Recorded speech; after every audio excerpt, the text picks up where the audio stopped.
Pananagutan para sa nilustay na pondo. Yan ang panawagan ng pagsulong ng mga kinatawan ng Makabayan Bloc sa pagpapatuloy ng deliberasyon sa impeachment complaint laban kay Vice President Sara Duterte. Narito ang buong ulat, hatid ni Jade Buhoy. Nagsimula ang deliberasyon sa Kongreso na nagsiyasat ng 4 na reklamo laban kay Vice President Sara Duterte kaugnay ng impeachment. Idineklara ng House Committee on Justice na sufficient in form ang ikatlo at ika-4 na impeachment complaints laban sa bise. Kaya't uusad na ang mga ito sa pagtalakay kung sapat ba ang ebidensya ng mga alegasyon. Nauna na rito isinantabi ng komite ang unang impeachment complaint dahil sa umano'y paglabag sa one-year bar rule, habang binawi naman ang ikalawang reklamo upang suportahan ang ikatlong complaint na may kaparehong mga paratang. The issue therefore which we are deliberating upon is whether or not the first impeachment complaint is in compliance with the one-year prohibition period.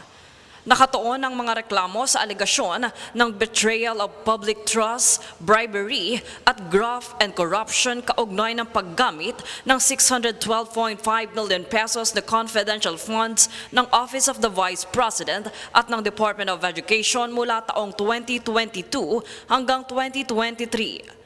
Sa pagdinig, iginiit ng mga kinatawan ng Makabayan Bloc na may sapat na dokumento at testimonya upang suriin ang umano'y maling paggamit ng pondo at mga isyong may kaugnay sa liquidation reports at oversight ng Kongreso.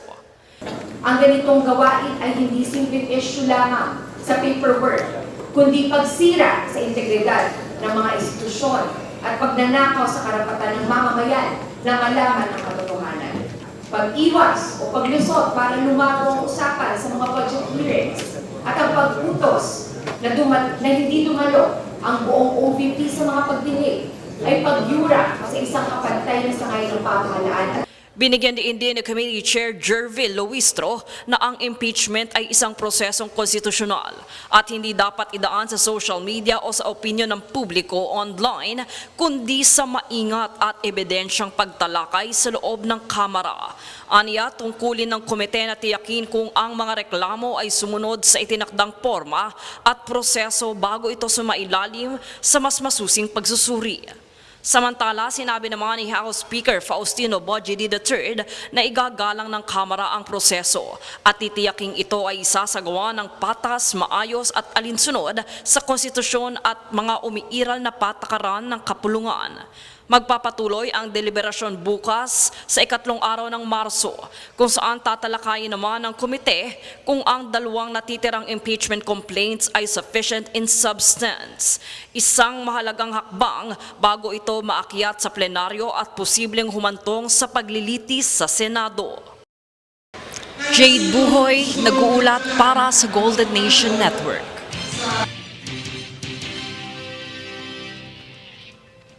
Isinusulong naman ng Department of Health o DOH, Secretary Teodoro Herbosa ang pagpapatupad ng total ban ng vape products sa bansa. Ayon sa kalihim, hindi lamang less harmful ang vape dahil posible rin ang delikadong sakit gaya ng e-cigarette o vaping use associated lung injury o EVALI, maging ang posibleng popcorn lungs o ang pangingitim ng baga bungsod ng patuloy na paninigarilyo. Babala ni Herbosa, naglalagay sa panganib ang nakalalason at addictive substance ng paggamit ng vape. Dagdag pa rito, tanging Pilipinas kasama ang Indonesia at Malaysia na lamang ang hindi pa nagpapatupad ng vape ban sa buong Southeast Asia.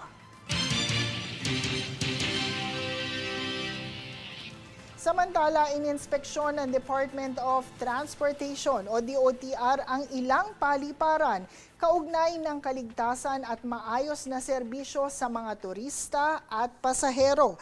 Ito ay bungsod ng isinusulong na modernisasyon ni Pangulong Ferdinand Marcos Jr. bilang pagpapaigting ng sektor ng turismo na nagpapalakas sa ekonomiya. Ayon naman kay DOTR Secretary Giovanni Lopez, ang pagsasaayos sa infrastruktura ng paliparan mula sa pagpapanatili ng maayos na pahingahan at daanan ay nakakahikayat sa mas maraming turista na bumisita sa bansa.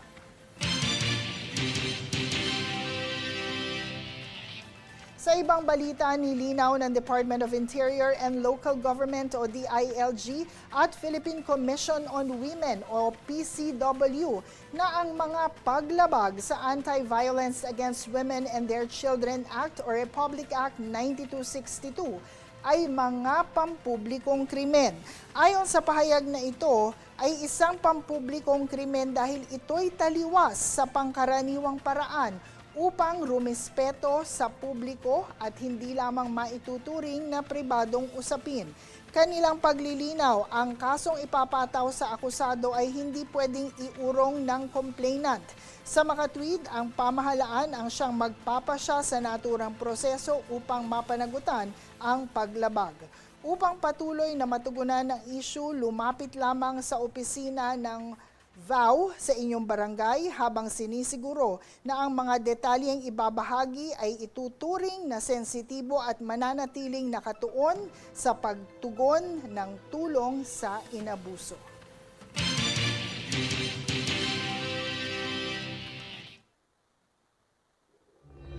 World News alas 8.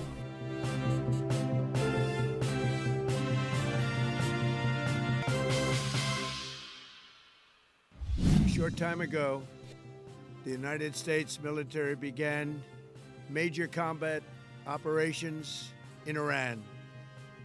Our objective is to defend the American people by eliminating imminent threats from the Iranian regime, a vicious group of very hard, terrible people. بعد از عمری مجاهدت حسینی و دائمی و خستگی ناپذیر روح بلند و ملکوتی کوه نستوه ولایت پدر مهربان امت رهبر و امام مسلمین حضرت آیت الله العظما سید علی حسینی خامنه ای در راه سربلندی حرم جمهوری اسلامی ایران شهد گوارای شهادت را نوشیدند و به ملکوت اعلی پیوستند. Iran's supreme leader Ayatollah Ali Khamenei, who led the Islamic Republic since 1989, died during the joint major strike launched by the United States and Israel. This was confirmed by Iranian state media on Sunday. Over the past 36 hours, the United States and its partners have launched Operation Epic Fury, one of the largest, most complex, most overwhelming military offensives the world has ever seen. Nobody's seen anything like it. We have hit hundreds of targets in Iran, including Revolutionary Guard facilities, Iranian air defense systems. Just now it was announced that we knocked out 9 ships plus their naval building, all in a matter of literally minutes. Iran's formerly supreme leader, Ayatollah Khamenei, is dead. This wretched and vile man had the blood of hundreds and even thousands of Americans on his hands and was responsible for the slaughter of countless thousands of innocent people all across many countries. Last night, all over Iran, the voices of the Iranian people could be heard cheering and celebrating in the streets when his death was announced. The entire military command is gone as well, and many of them want to surrender into saving their lives. They want immunity. They're calling by the thousands. Combat operations continue at this time in full force, and they will continue until all of our objectives are achieved. We have very strong objectives. They could have done something 2 weeks ago, but they just couldn't get there. Earlier today, CENTCOM shared the news that 3 U.S. military service members have been killed in action. As one nation, we grieve for the true American patriots who have made the ultimate sacrifice for our nation, even as we continue the righteous mission for which they gave their lives. We pray for the full recovery of the wounded and send our immense love and eternal gratitude to the families of the fallen. And sadly, there will likely be more. Before it ends, that's the way it is. Likely be more, but we'll do everything possible where that won't be the case. But America will avenge their deaths and deliver the most punishing blow to the terrorists who have waged war against basically civilization. They have waged war against civilization itself. Our resolve, and likewise that of Israel, has never been stronger. America is now again the richest, most powerful nation in the world by far. But the only reason we enjoy the quality of life that we do and the freedom and security is we have done things that others are unable to do.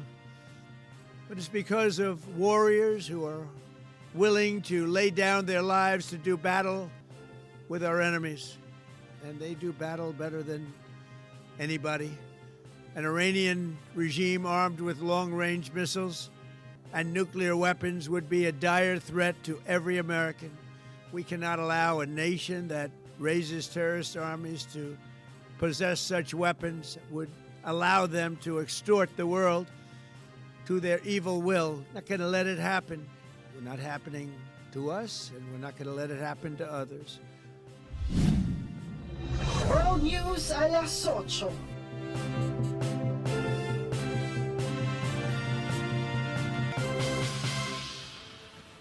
Sa atin pong mga kababayan na nandiyan sa Middle East, manatili po kayong ligtas at mag-ingat po kayo.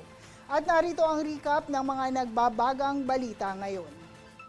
Sa ulo ng mga balita, gobyerno handa sa posibleng repatriation ng mga Pinoy mula sa Middle East. Mga opisyal na nawagan sa proteksyon ng mga Pilipinong apektado sa sigalot sa gitnang silangan. Ilang flights patungong Middle East kanselado. Total ban ng vape sa bansa isinusulong. 2 impeachment complaints laban kay BP Sara dineklarang sufficient informed. Inspeksyon sa regional airports isinagawa ng DOTR. Violence against women and children, isang pampublikong krimen ayon sa PCW at DILG. Patas at pantay na balita, komprehensibong ulat para sa pulso ng masa. Ito ang News Force. At yan po ang mga pinakamaiinit na kaganapan ngayong araw na ito. Manatiling nakatutok sa aming mga ulat at update sa aming Facebook page at Golden Nation Network at mag-subscribe rin sa aming YouTube account, YouTube at Golden Nation Network. Ako po si Lorlyn Garcia Velarde. Maraming salamat po sa inyong panonood. Ito ang News Force.